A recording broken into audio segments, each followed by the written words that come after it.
Teleamazonas presenta 24 horas con Liz Valareso y María Gracia Acosta.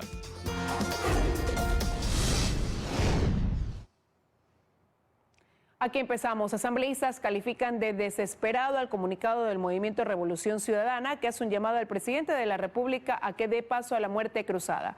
Algunos asambleístas aseguran incluso que eso devela la falta de votos para censurar al primer mandatario. Andrea Samaniego nos informa desde el Legislativo. Hola, Andrea. Gracias, ¿cómo están? Muy buenas tardes. En efecto, tanto la izquierda democrática como Pachacutic y el oficialismo han calificado como una medida de desesperación por parte del Movimiento Revolución Ciudadana tras llamar a una muerte cruzada. Dicen que esto lo hacen por la falta de votos y también por la falta de argumentos dentro del proceso de juicio político que se sigue en contra del presidente de la República, Guillermo Lasso. Incluso uno de los interpelantes en este proceso no está de acuerdo con este comunicado. Mientras tanto, del otro lado dicen que es algo que siempre lo han propuesto y que tiene que ver con el proceso de sucesión si Lasso deja el poder. Les contamos más en el siguiente video.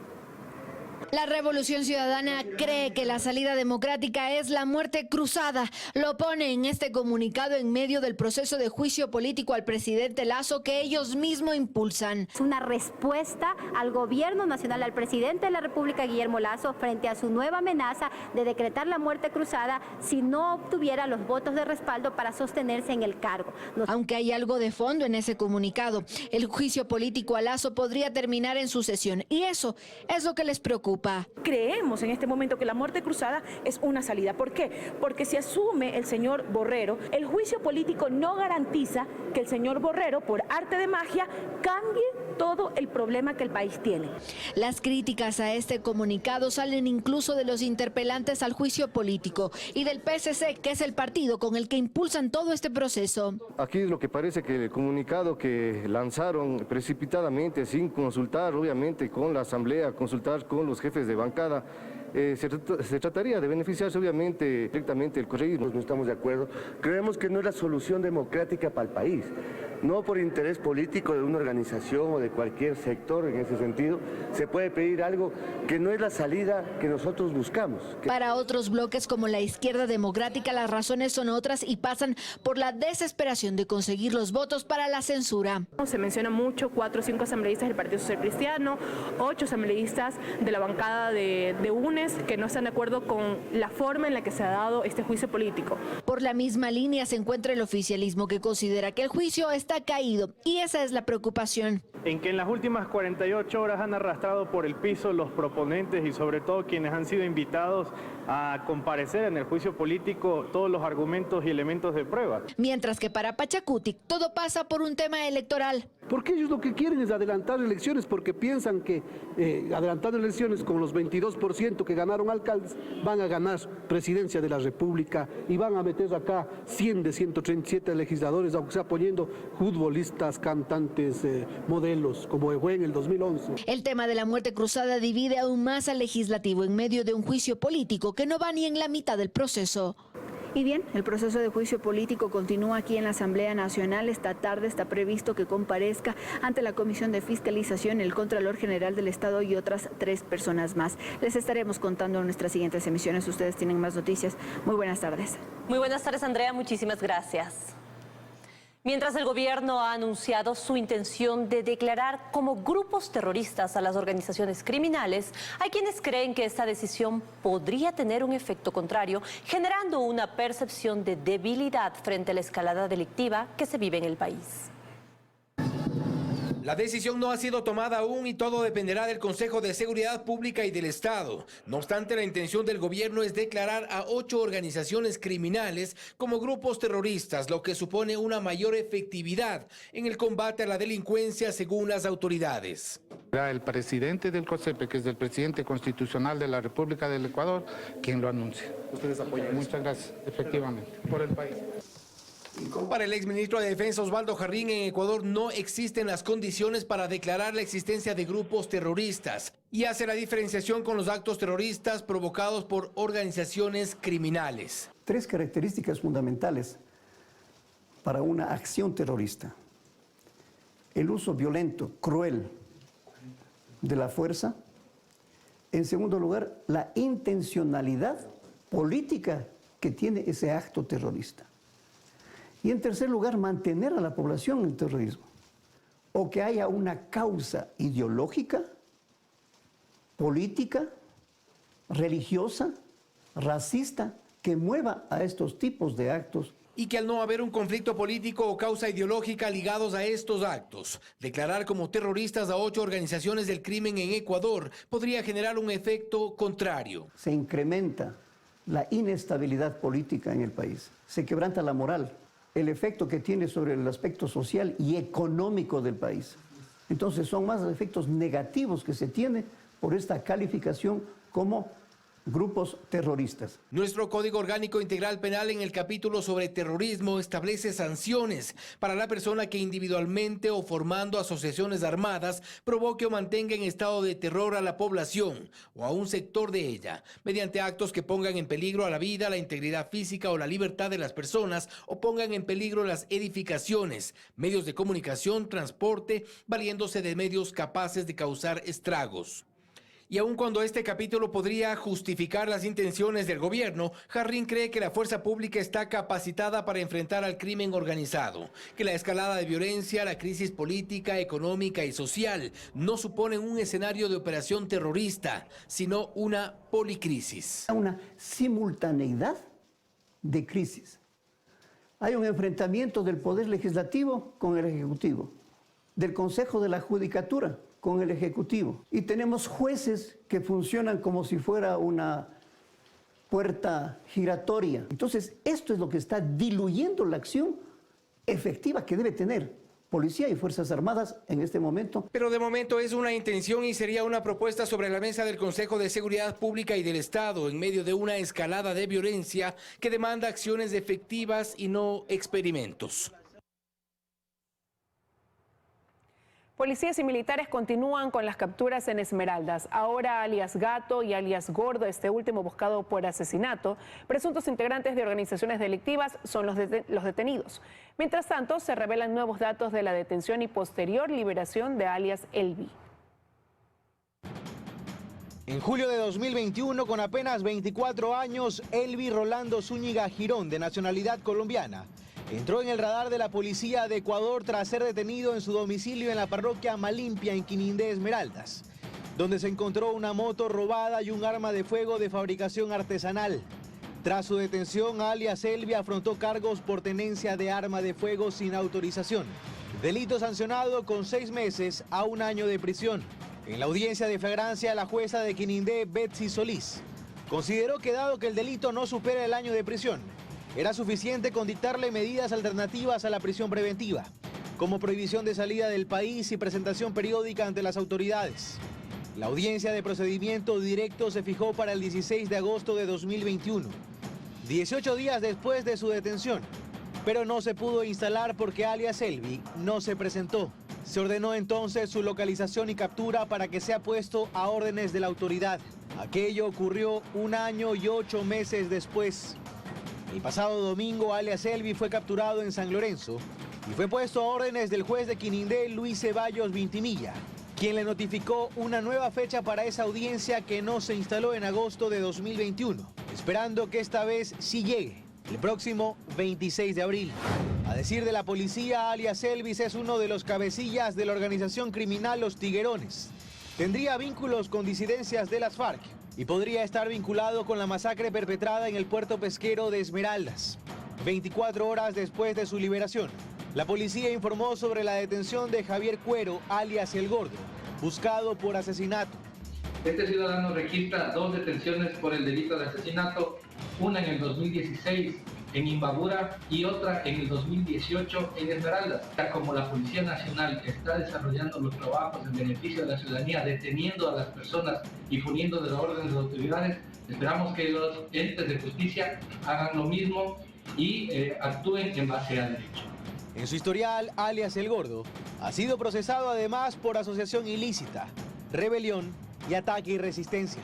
Además, este jueves el comandante general de la policía informó sobre la detención en Esmeraldas de alias Gato, también presunto integrante de una organización delictiva, a quien se le encontró un artefacto explosivo de fabricación artesanal.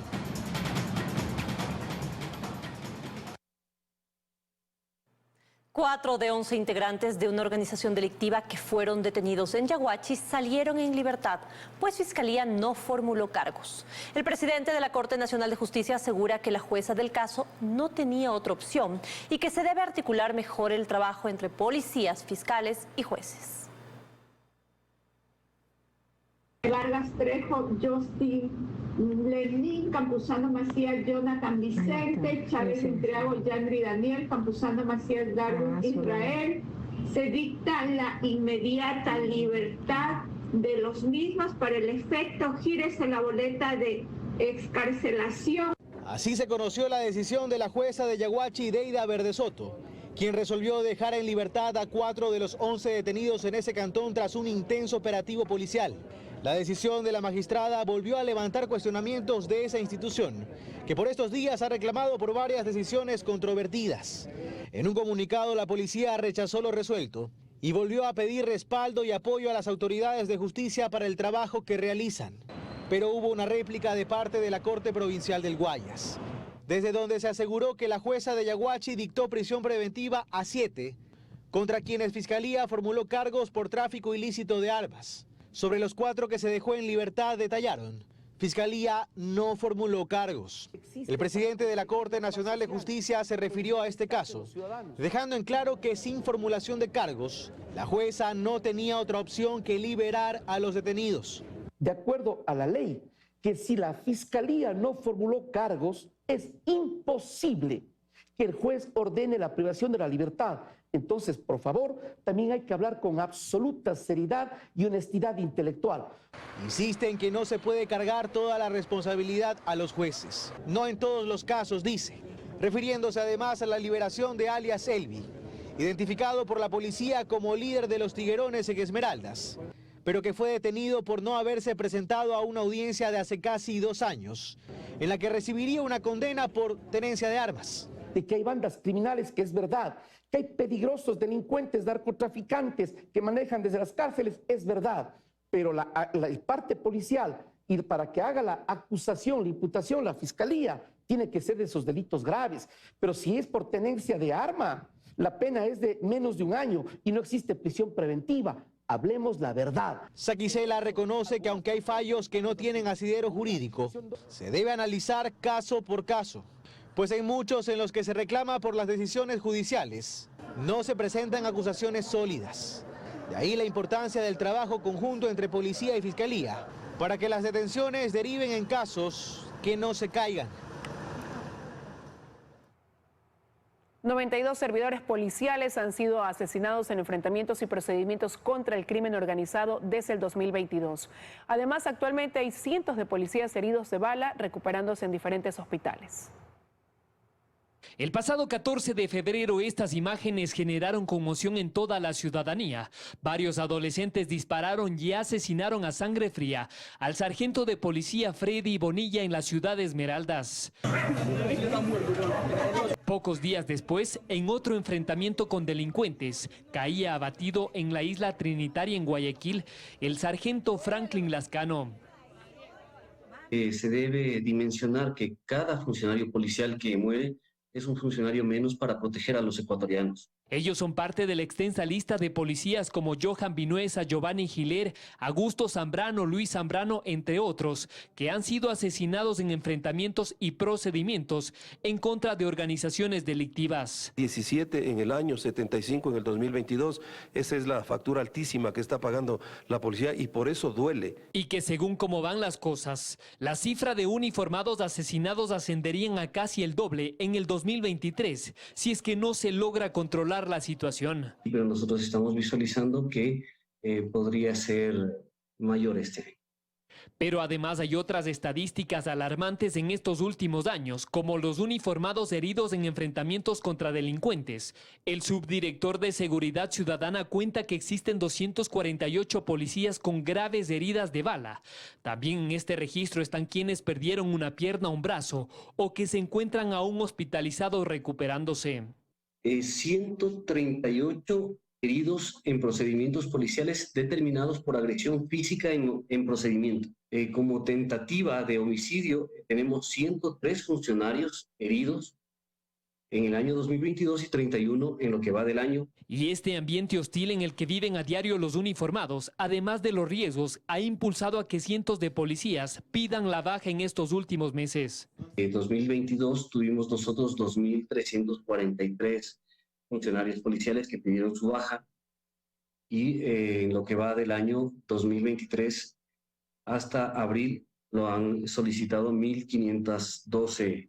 E indica que a pesar de atravesar la mayor crisis institucional de uniformados violentados, hasta la fecha ni un organismo de derechos humanos o la propia Defensoría del Pueblo se han acercado para buscar soluciones. Porque yo sí quiero dimensionar que nosotros somos parte de una sociedad, y yo creo que la Defensoría del Pueblo también debería tomar cartas en el asunto con respecto a la defensa y de un funcionario policial cuando es algo. No obstante, sostiene que a pesar de tener varios factores en contra, la institución continúa comprometida para luchar contra el crimen organizado y que esta lucha no únicamente depende de la institución, sino también de otros poderes del Estado que se han desentendido de la situación. El ministro de Salud explicó las tareas que tiene a su cargo con respecto a los 3 informes que tienen que ser validados para el proceso de permiso para tenencia y porte de armas. A continuación vamos a conocer el mecanismo de obtención especificado en el acuerdo ministerial del Comando Conjunto de las Fuerzas Armadas.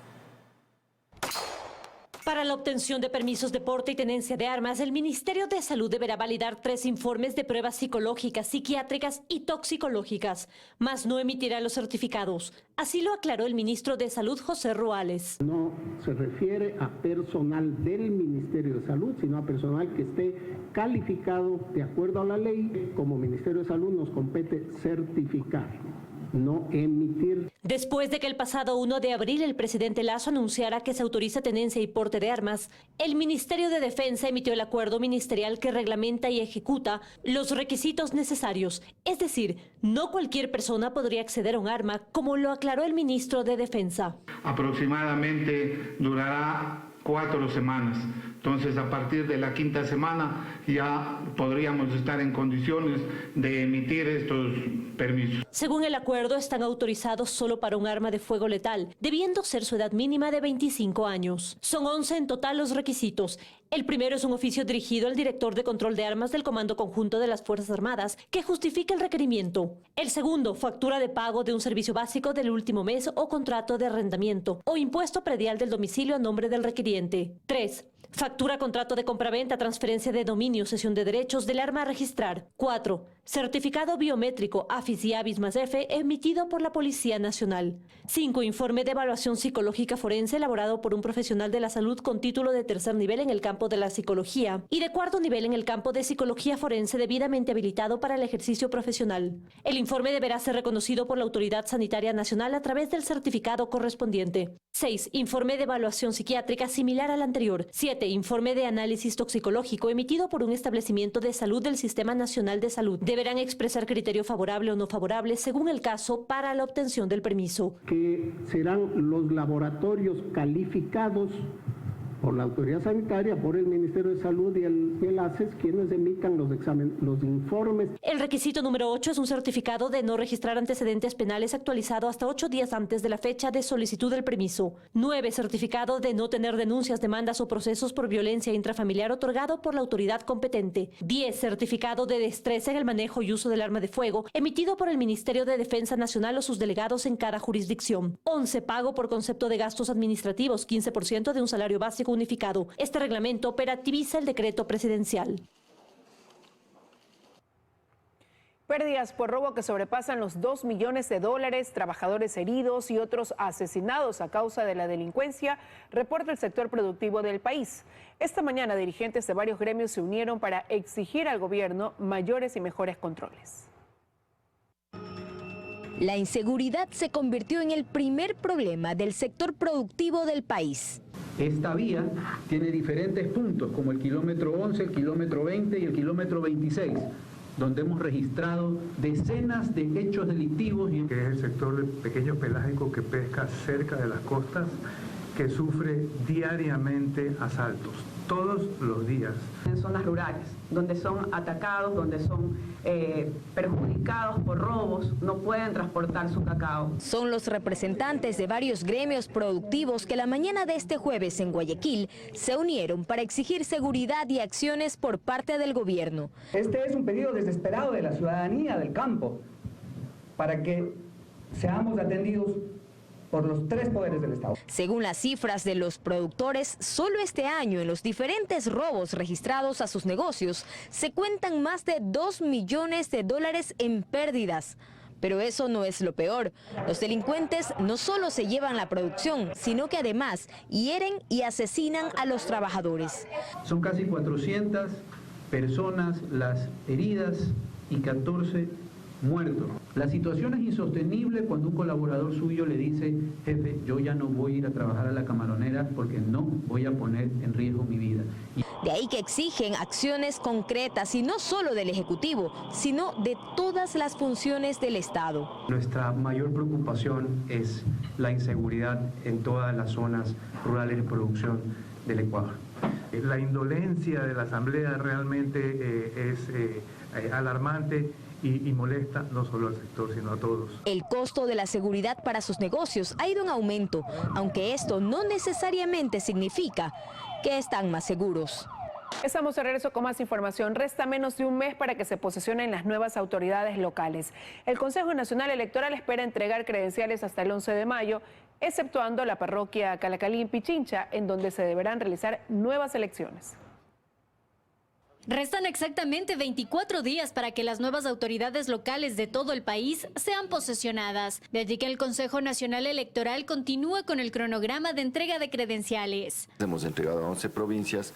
El día lunes estaríamos entregando lo que es Pichincha y Consejo de Participación Ciudadana y Control Social. Hay todavía al menos 10 recursos pendientes correspondientes a autoridades de 6 provincias. Estas son Guayas, Tungurahua, Santa Elena, Cotopaxi, Orellana y Los Ríos. De estas dos últimas, solo resta que la sentencia del Tribunal Contencioso Electoral sea ejecutoriada. Cabrera confía que en esta ocasión los tiempos se cumplan como se ha previsto, es decir, entregar las credenciales hasta el 11 de mayo como consta en el cronograma. En donde sí todo tendrá un retraso es en la parroquia rural de Calacalí, ubicada al norte de Quito, pues allí 4 listas presentaron a sus candidatos para la junta parroquial, pero el que ganó fue el voto nulo, un hecho inédito en la democracia del país. Deberíamos ya comenzar los políticos o las personas que postulan al tema político, darse cuenta que la gente está despertando, ¿no? Que está despertando, que no pueden venir con mentiras ni con falsedades en el tema de planes de trabajo. Se encuentra establecido la fecha para el proceso electoral el día 8 de octubre del 2023. Luego vendrán todos los recursos, por eso es que se alarga. La posesión está para los primeros días de diciembre, se estaría entregando credenciales y posesionando a los miembros de la Junta Parroquial. En esta parroquia se deberá volver a cero, es decir, se deberá realizar desde el proceso de democracia interna. Pero mientras eso ocurre, los actuales miembros de la Junta Parroquial deberán prorrogarse en funciones.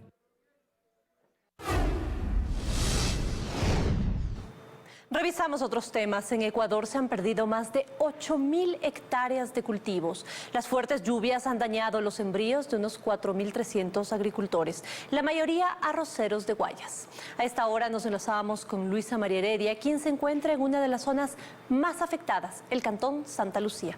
Luisa María, muy buenas tardes. Adelante. Hola compañeras en estudios, amigos televidentes, muy buenas tardes. En efecto, el impacto del fuerte temporal invernal se evidencia con mucha más facilidad en el sector agrícola, pues es así como han quedado los cultivos, bajo agua. A esta hora nosotros nos encontramos en el cantón Santa Lucía, provincia del Guayas, una zona arrocera que hoy por hoy está atravesando uno de sus peores momentos, y lo mismo se replica en casi todo el agro, donde por lo menos unas 8.000 hectáreas de cultivos se han perdido. Les hemos preparado un reportaje, veamos. Winston, Gabriel y José, arroceros del cantón Santa Lucía, provincia del Guayas, miran sus tierras con desesperanza. Ellos nos cuentan que aquí, En este terreno de 100 hectáreas, hasta inicios de abril había gramínea recién sembrada. El agua la cubrió. El río Daule que está salido del borde porque hay mucha agua, muchas inundaciones. No sabemos qué hacer porque francamente el río que ha subido, están soltando agua de la represa, nos enteramos. Entonces es una preocupación para nosotros. Lo que tenemos pérdida, tenemos que conseguir semillas para poder seguir adelante. Ojalá que el río baje. El sector arrocero vive hoy por hoy un verdadero drama. Sus plantaciones han sido las más afectadas por las lluvias intensas y las tormentas eléctricas de las últimas semanas. La producción se pierde y eso equivale a un mes de consumo del país de arroz. Según datos del Ministerio de Agricultura, a nivel nacional, cerca de 8.000 hectáreas de cultivos de arroz han sufrido daños. El 62% son pérdidas totales. El arroz es uno de los cultivos más afectados porque obviamente esto se hace en zonas bajas donde es más fácil que sean cubiertas por el agua. Pero Eitel Lozano, director del Centro de Investigación del Arroz con sede en la provincia del Guayas, asegura que realmente la situación es mucho más crítica de lo que dice la autoridad. En los otros cantones, San Borondón, Salitre, también están viendo las afectaciones. Ya en una sumatoria general es una gran cantidad de área de producción que se está perdiendo. En el país, puntualiza Lozano, se han perdido unas 30.000 hectáreas de sembríos de arroz, valoradas en no menos de 50 millones de dólares. Eso ha hecho que agrave la situación económica de los agricultores. El segundo cultivo con más pérdidas es el cacao, reporta el ministerio, pues hay más de 2.600 hectáreas dañadas de manera total o parcial. Siguen el banano y el plátano, que en conjunto superan las 1.800 hectáreas afectadas. Las provincias más afectadas son Los Ríos, Manabí, Guayas, El Oro, que son las provincias justamente del litoral. La mayor parte de agricultores damnificados está en Guayas. Solo en esa provincia casi 6.000 hectáreas de cultivos se perdieron por completo y en más de 1.700 se registran afectaciones de las que difícilmente se recuperarán. Pérdida porque ya ese arroz ya no, así baja el caudal del agua y eso se dañó. En términos generales, hasta la fecha en Ecuador, unos 4.300 productores han reportado daños en sus cultivos por el invierno. Además de las 8.000 hectáreas de superficie agrícola con pérdida total, otra similar cantidad presenta daño parcial. Sobre el total de pérdidas económicas que hasta el momento ha dejado el invierno en el sector agrícola, todavía no hay cifras oficiales finales, pues las lluvias continúan. El Ministerio de Finanzas días atrás había hablado de unos 200 millones de dólares, incluyendo el fuerte temporal y también los destrozos ocasionados por el terremoto del 18 de marzo pasado. Esa es la información a esta hora. Continúan ustedes en estudios con más noticias. Muy buenas tardes. Buenas tardes también para ti, Luisa María. Gracias por ese informe. 361 unidades educativas fiscales en el régimen Costa iniciarán clases con retrasos por las afectaciones que deja el fuerte invierno. 712 policías van a patrullar en planteles en zonas de alto riesgo de inseguridad. A las puertas del inicio de clases en la costa, las unidades educativas presentan realidades distintas y esto por supuesto afecta su arranque normal, sobre todo en los planteles fiscales. 361 de estas unidades educativas no iniciarán el 24 de abril. Habrá un retraso de al menos 5 días, pues siguen sufriendo afectaciones por el invierno. Son instituciones que están en lugares donde es difícil el acceso, pero ya está retrocediendo el agua. 5 colegios particulares también están en la misma situación. A esto se suman 97 planteles fiscales que sí arrancarán el 24, pero a distancia. Otras 282 escuelas también presentan afectaciones, pero menores, e iniciarán el 24 de manera presencial, al igual que 5 planteles fiscomisionales y 2 particulares. Los daños que les acabo de presentar se cuantifican en aproximadamente 72.6 millones de dólares. La ministra de Educación indicó que inicialmente se destinarán 13 millones de dólares para atender 117 unidades educativas en la costa, sobre todo en Guayas. Pero uno de los puntos que más preocupa a padres de familia es la seguridad. Ante esto se informó que 169 planteles están en un plan de escuelas priorizadas por estar en zonas conflictivas. Ahí habrán 712 policías y patrullaje en motos. Ellos estarán al ingreso y salida de clases. La ministra aprovechó también para mencionar un punto importante para este año lectivo. Como el uso o la tenencia, aporte de armas dentro de instituciones educativas o los servicios de educación complementarios está estrictamente prohibido. A nivel costa hay 9.341 unidades educativas que recibirán a 2.5 millones de estudiantes. Más de 160.000 de ellos ingresan por primera vez al sistema educativo y son 930 los planteles que han presentado afectaciones. Estamos de regreso y les contamos que el Colegio San Gabriel de Quito realizó un acto y misa conmemorativos por los 117 años del milagro del colegio, cuando la imagen de la Virgen la Dolorosa abrió y cerró sus ojos. Sucedió la noche del 20 de abril de 1906 en el antiguo edificio del Colegio Jesuita, en las calles Benalcázar y Sucre, en el centro histórico de la capital. El acto litúrgico fue transmitido por Teleamazonas.